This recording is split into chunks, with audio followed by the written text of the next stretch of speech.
João 19:30, que diz: quando Jesus tomou o vinagre, disse: está consumado. E inclinando a cabeça, entregou o Espírito. Pode tomar a sua ação.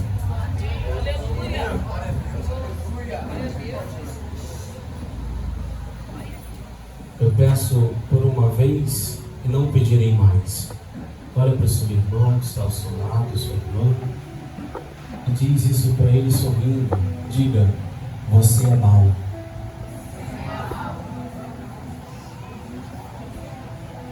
Falou sorrindo para ele não se sentir. Tem que falar sorrindo, senão alguém sai entristecido. Amém? João capítulo 19. Uma narrativa bíblica de um acontecimento atemporal. Um acontecimento, uma história que não possui por si prazos de validade. Uma história que tem uma linha eterna, mesmo tendo sido feita em um tempo onde as coisas são passageiras. É que essa história é feita por um homem.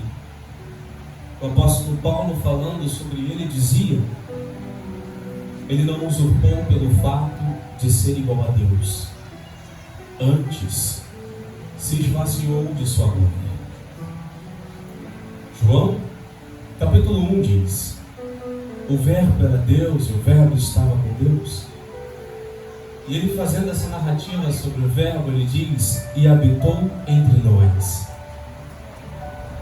Ali, em algo não muito distante da nossa língua, no grego, o termo é: e armou uma tenda em nosso meio. Então esse homem se esvazia de sua glória. O motivo é um. O motivo é narrado por Paulo em sua escrita, Romanos. Ele diz: porque por uma só ofensa entrou o pecado no mundo. Essa ofensa que teve um poder destruidor. Essa ofensa que conseguiu desconstruir em nós algo que foi criado por um ser eterno. Essa ofensa, ela foi tão maléfica e tão ruim, que conseguiu arrancar de nós algo valioso. Ela tirou de nós com braço forte algo que Deus havia colocado.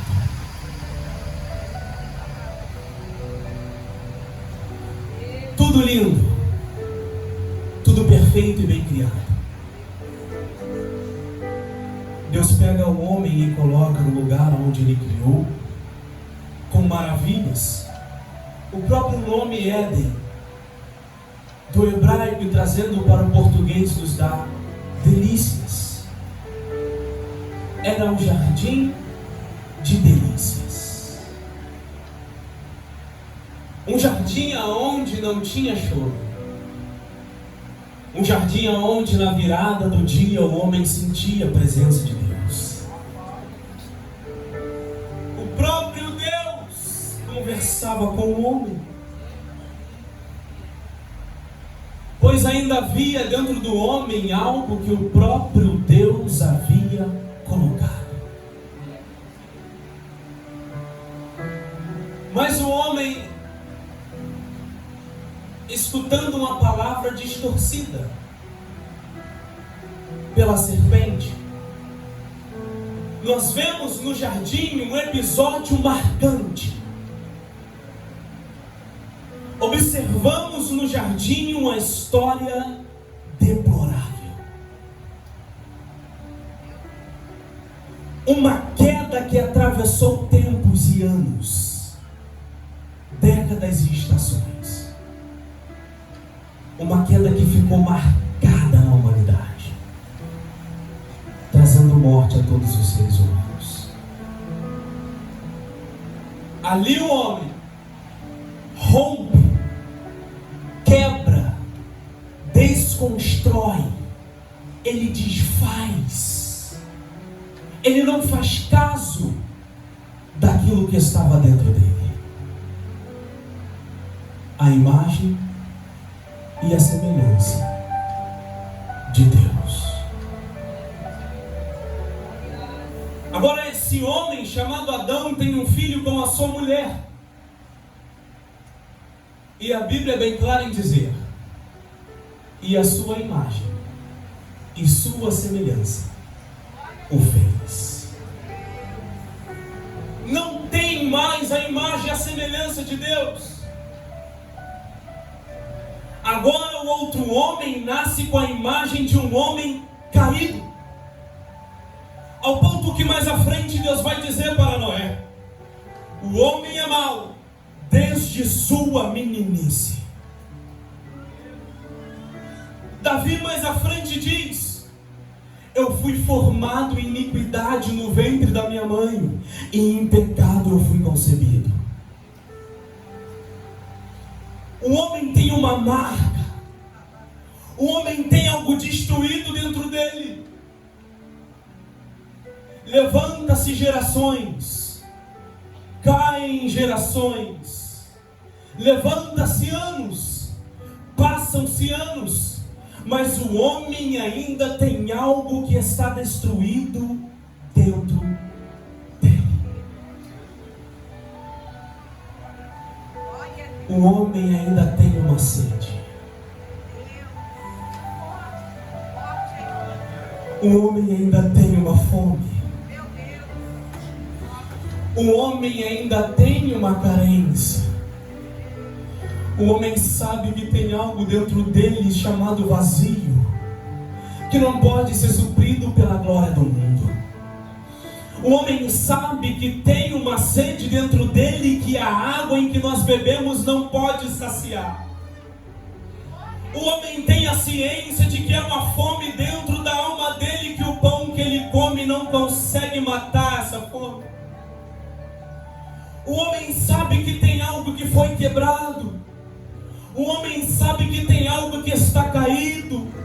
O homem sabe que tem algo que está naufragando dentro dele, que precisa ser resgatado. Deus, mostrando o seu poder, Ele levanta um homem chamado Moisés, um remidor, um resgatador, um homem para tirar esses homens e povo caído, que andava em uma decadência, para tirar esse povo do cativeiro. É que Deus, mesmo vendo que o homem é mau, Ele é misericordioso.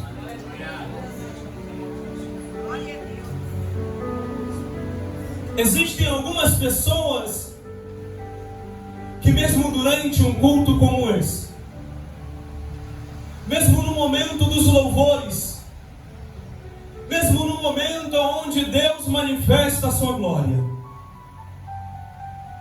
até pula, até marcha, até roda, mas continua cativo.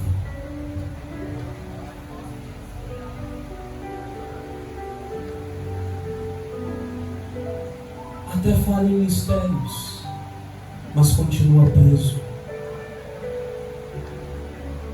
Até entrega revelações, mas continua preso.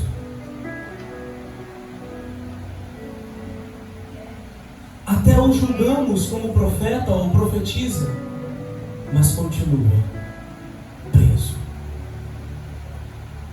Preso pelas suas escolhas e sua dupla vida.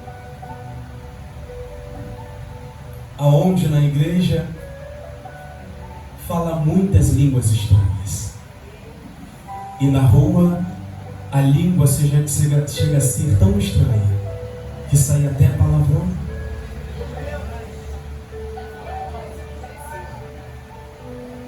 Na igreja roda tanto que parece que o rodar dele deu uma tontura, que lá fora Quando passa uma irmã, a tontura que ele girou dentro da igreja faz ele virar o pescoço. A língua bateu tanto durante o culto, ela é tão estranha que no final do culto a língua bate para falar mal de outros irmãos. É algo estranho. Mas Tiago, cheio de Deus, diz: ao homem com o coração inconstante, não se engane, pois não alcançará nada vindo de Deus.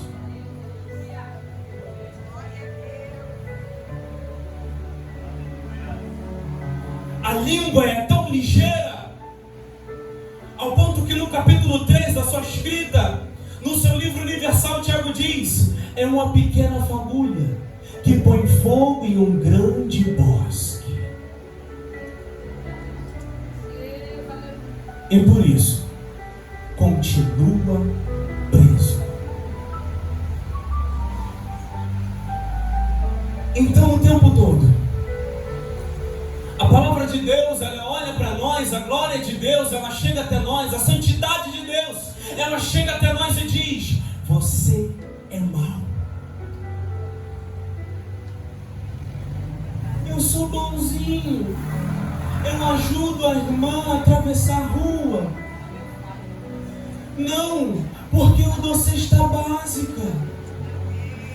Todos os meses o meu dízimo está certinho, evangelista. Eu sou bonzinho. Mentira. Aquele que diz não tenho pecado é mentiroso e peca contra Deus. O apóstolo Paulo diz: porque todos pecamos e destituídos estamos da glória de Deus. Ao ponto que no capítulo 7 de Romanos ele também diz: miserável homem, quem eu sou? Quem me livrará do corpo desta morte? Mas no capítulo 8 ele vai dizer: agora eu sei que nenhuma condenação há para aqueles que estão em Cristo Jesus, que não vivem uma vida segundo a carne, mas vivem uma vida segundo o Espírito. Ele também diz em Gálatas 2:20: já estou crucificado com Cristo, de maneira que não vivo mais eu, mas Cristo vive em mim. E a vida que agora eu vivo na fé do Filho de Deus. Nós somos maus.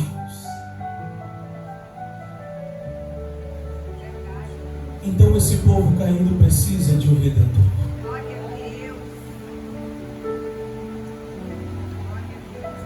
Esse povo que tem sede precisa de uma água. Esse povo que tem fome precisa de um alimento. João Batista vem anunciando aos homens de que eles são maus. Ele pregava até um pouco duro para alguns, porque ele dizia: raças de víboras, quem vos ensinou a fugir da ira vindoura?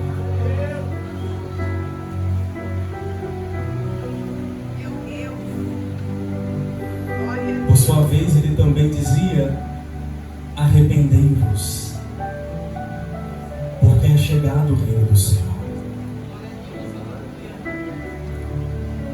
E chega um homem no local do batismo, pastor Amaro. Nele não vimos beleza alguma, não havia nada para que crêssemos nele. Sobre ele estava o castigo que nos traz a paz. Ele chega até João Batista e queria ser batizado. Mas João Batista, a primeira vez que bate o olho nele, diz assim: esse é o Cordeiro de Deus. Esse é o Cordeiro de Deus. Esse é aquele Cordeiro Santo, imaculado. É Ele que é a ovelha muda que será levada aos tosquiadores. É esse homem que é o Cordeiro de Deus.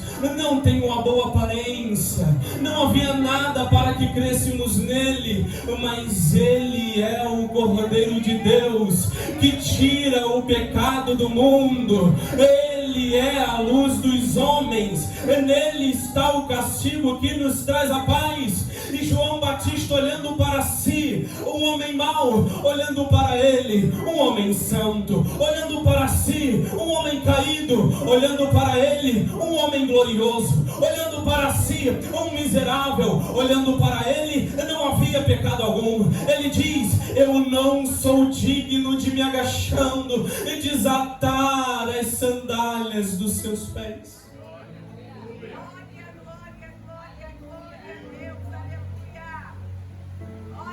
Eu não sou digno de me agachar e desatar a sandália dos seus pés. Um homem que foi como precursor de Cristo, aquele que vem à frente, o precursor é aquele que vem à frente anunciando que está vindo o noivo. O precursor é aquele que vem à frente dizendo: aí vem o noivo, aí vem o noivo, aí vem o noivo, aí vem o noivo, aí vem o noivo, aí vem o noivo, aí vem o noivo, aí vem o noivo, aí vem o noivo, aí vem o noivo. Ele não vem casar com uma noiva prostituta, ele não vem casar com quem se entrega na mão de qualquer um, ele vem casar com uma noiva santa, ele vem casar com uma noiva imaculada. É o precursor.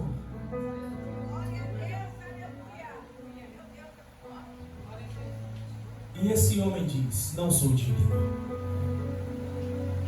Enquanto no nosso meio tem pessoas que se acham o vaso das galáxias. O culto só é bom quando sou eu que louvo. A palavra só é boa quando sou eu quem prego.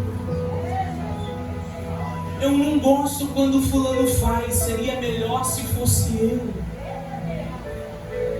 Meu amado irmão, você é mau, carente como ele também é. O apóstolo Paulo diz: quando nós julgamos, somos repreendidos por Deus, para não ser condenados com o mundo. Então, para você, meu lindo, para você, minha linda, o vazão das galáxias continua julgando que naquele dia tem um que ele é juiz e é legislador. Ele não toma culpado por inocente, ao ponto que um homem de Deus se levanta e diz: quando você julga o próximo, você já não é observador da lei, mas torna-se juiz. Mas juiz é um só, quem dá decreto é um só, quem define caráter é um só, quem enxerga o interior do homem é um só. O nome dele é o único Deus verdadeiro. Não é você, não sou eu. Se põe no seu lugar de vaso de barro e pó, entendendo que você é mau. Você não é bonzinho. Você não é bonitinho de Jesus. Você é carente da glória de Deus. Nós estamos num corpo que Paulo diz: enquanto estou nesse corpo, desse tabernáculo presente, eu tenho sede de ser revestido pelo novo corpo, não feito por mãos humanas, onde a glória não é corruptível, é uma glória incorruptível. Não tem pecado que irá corromper, não tem tristeza que irá chatear o coração, mas enquanto estamos aqui, somos maus.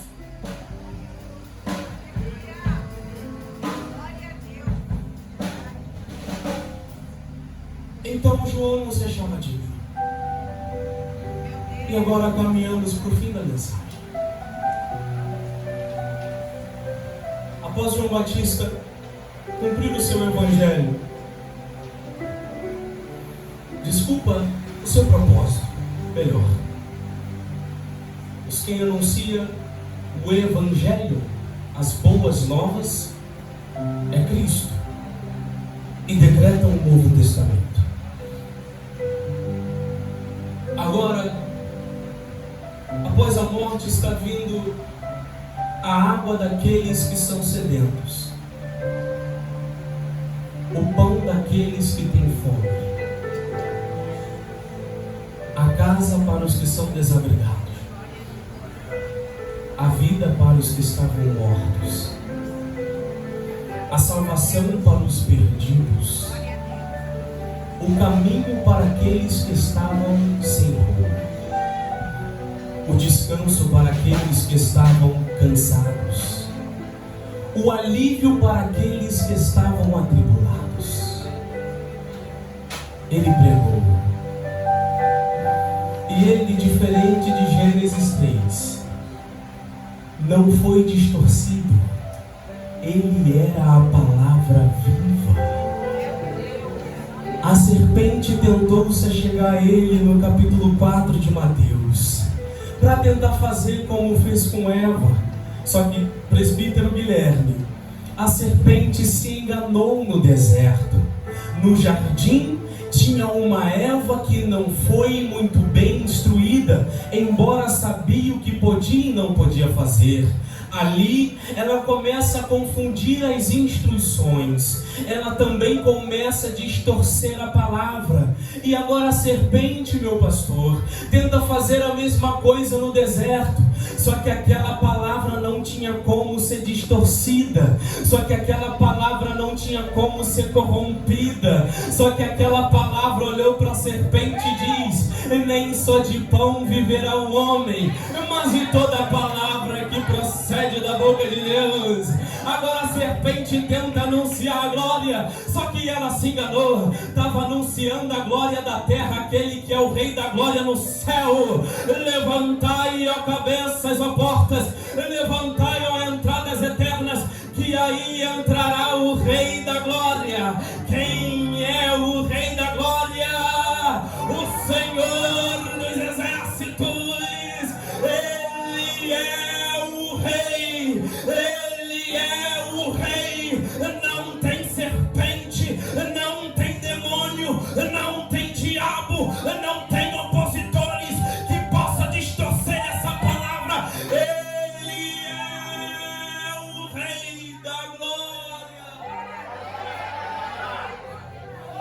Levou ele e disse: me adora prostrado. Ele diz: somente ao Senhor teu Deus adorarás, e só a Ele prestarás culto. Então Satanás não conseguiu corrompê-lo. Satanás perdeu, mas continua tentando. Porém tem uma palavra que resume essa guerra.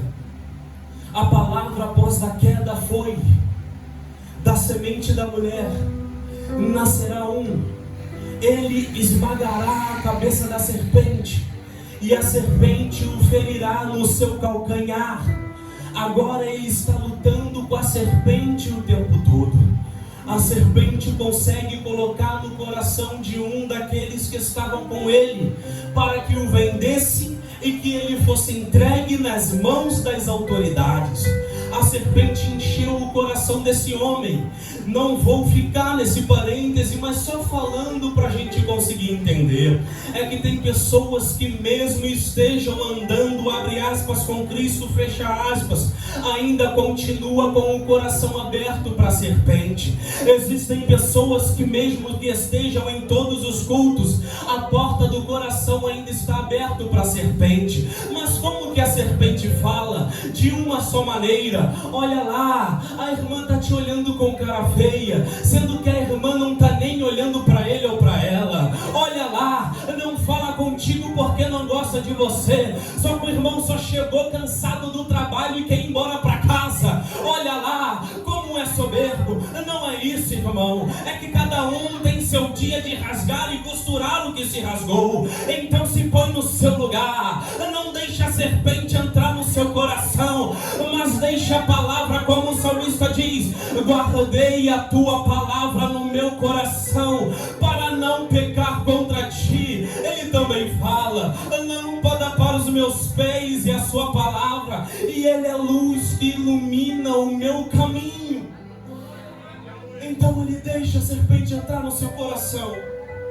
Ele vende o pão para aqueles que tinham fome, Mas não era um pão comum, é o pão da vida. Ele vendeu aquele que era a água viva para aqueles que não tinham sede.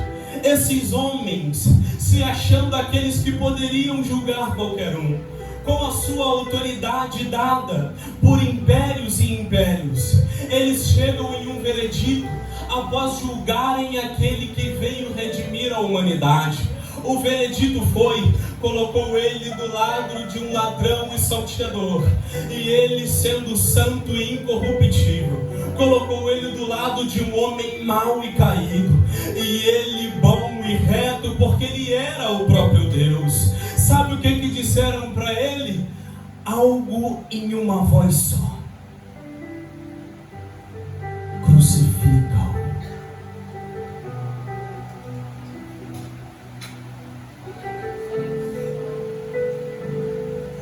Mas o homem é tão bonzinho, evangelista. O homem é tão bonitinho, mas gritou bem alto: crucifica-o.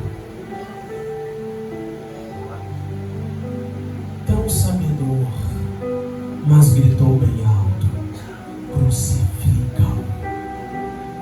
Tão inteligente, mas gritou em alta voz: crucifica-o. Agora está lá, sofrendo pela bondade do homem, se entregando porque o homem é tão bom, negou-se a si mesmo, foi levado aos tosquiadores, bateram com chicote com ponta de caroços nele, com ponta de caroço. Sabe por quê? Porque o homem é tão bonzinho.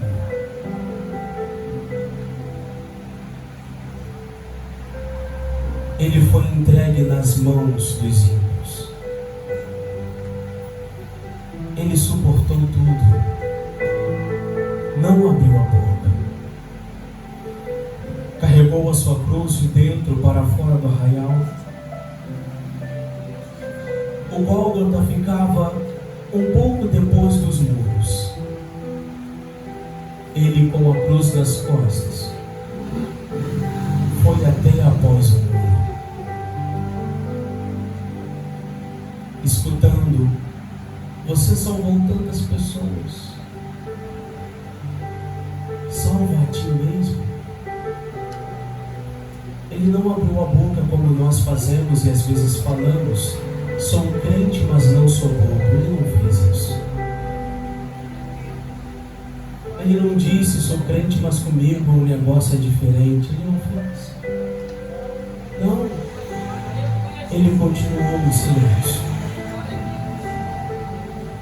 Pegaram ele e colocaram ele sobre a cruz. Agora eu peço que quem puder, feche os olhos. Vamos sair dessas quatro paredes. Soldados fortes e brutos pegaram ele e colocaram ele sobre a cruz.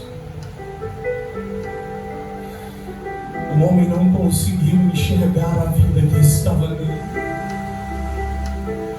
Pegaram pregos e bateram até atravessar a sua mão e a madeira.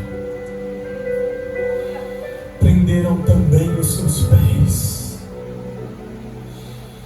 Começaram a erguer a cruz. Tem grande dor nos braços, tem grande dor nas mãos, tem grande dor nos pés, tem grande dor nas pernas. Ele poderia descer, mas ele não desceu. Ele foi até o mais baixo nível, sendo Deus. Se fez homem. Ele ficou pendurado, agora os seus braços estão cansados, com certeza os ombros já deslocados, porque não consegue mais sustentar o peso do corpo. A única coisa que segura o peso do seu corpo são pregos e uma madeira. O homem aponta para ele e diz: desce daí. Mas ele não respondeu. Agora chegou o momento. Ele diz, após falar algumas coisas, dizendo: está consumado. O vento passou bem longe dali, pois estava com vergonha. O sol se escondeu, pois não queria acreditar. O céu se fechou porque não queria brilhar mais. Toda a natureza gritava. A criatura crucificou o seu próprio Criador. Uma vergonha eterna. Um homem com a sua maldade crucificou o seu próprio Criador. Porém não tinha como parar o que estava sobre ele. Ele ficou um dia sofrendo o resultado do homem. Ele ficou 2 dias sofrendo o resultado do homem. Mas no terceiro dia,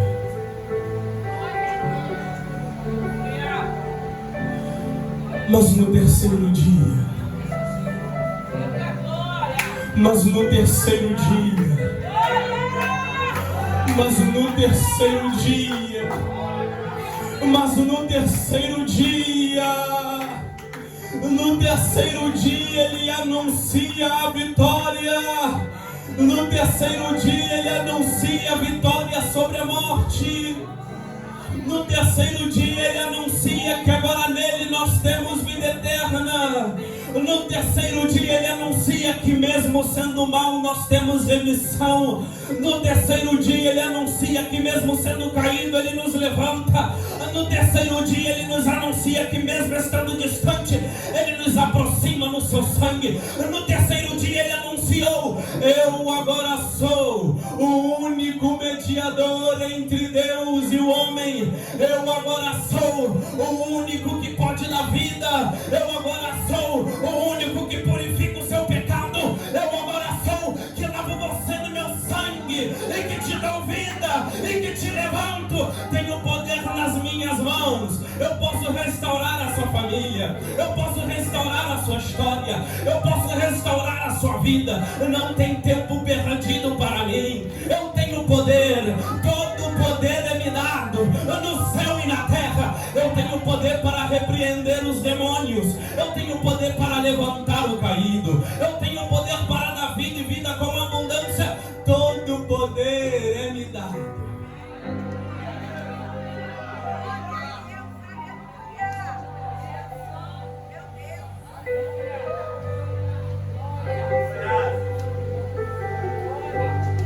Mas e o que havia sido destruído?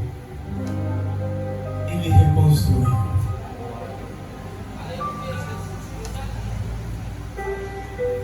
Ele nos restituiu o que nós perdemos com as nossas próprias escolhas. Ele concluiu a sua missão. Chegou a hora de ascender aos céus. Os discípulos estão chateados e tristes porque não querem deixar o Mestre. Porque todos que experimentam da vida eterna, todos que experimentam dessa presença, não conseguem largar o Mestre. Nós até dizemos: fica Jesus, fica Jesus, fica Jesus. Não deixe essa chama que o Senhor acendeu dentro de mim se apagar. Nós até dizemos: Senhor, eu estou querendo desviar, mas eu não quero te largar. Nós até dizemos: está tudo um caos dentro da minha casa, mas eu não quero te largar. Nós até dizemos: os meus propósitos não deram certo, mas eu não quero te largar.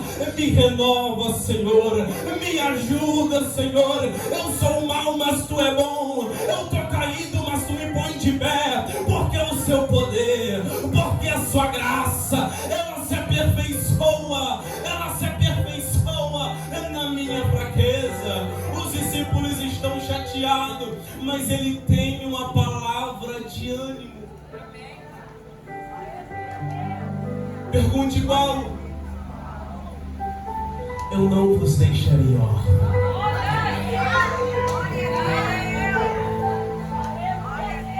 Vocês não vão ficar sozinhos. Eu vou colocar dentro de vocês um poder. Eu vou colocar dentro de vocês o Espírito Santo. Esse Espírito é quem vai te consolar quando você estiver chorando no quarto. Esse Espírito é quem intercede por você enquanto você ora.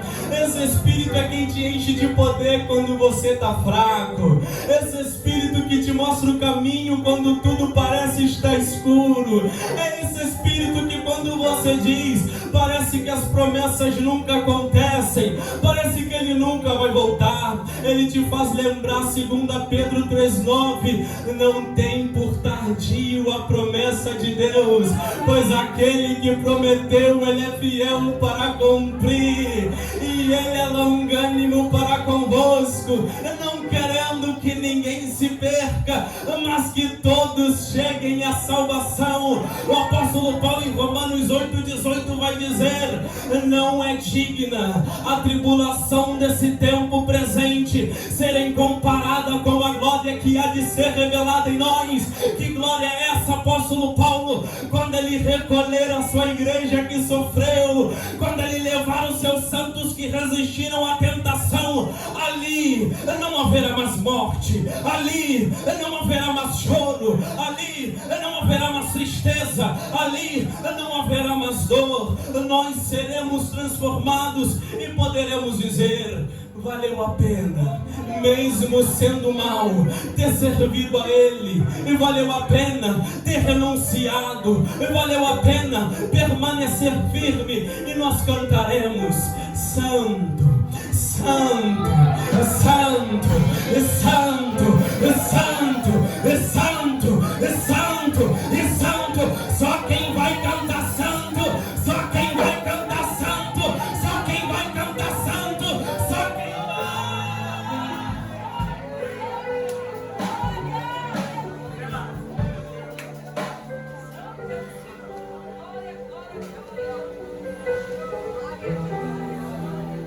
nós somos maus,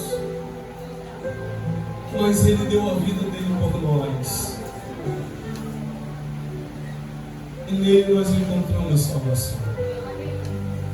Sem Ele, não somos nada. Não existe salvação em nós mesmos. Mas com Ele, mesmo sendo mal, nós encontramos remissão para os nossos pecados e salvação eterna. Então, meus amados irmãos, para quem pensou que no final da mensagem eu diria que após isso nós nos tornamos bons, não. Se quiser olhar de novo para o seu irmão e falar: você é mau, fique à vontade, mas fala para ele também: existe um ser que é bom. Nós somos maus, mas existe um ser que é bom e misericordioso. Ele nos levará consigo e não nos deixará, pois aquele que prometeu não tardará e voltará para buscar a sua noiva. Só você que faz parte dessa noiva, levanta a sua mão. Só você que faz parte desses que será levado com ele, levanta a mão e diga: Santo é o Senhor dos exércitos, nele está a luz e a salvação dos homens.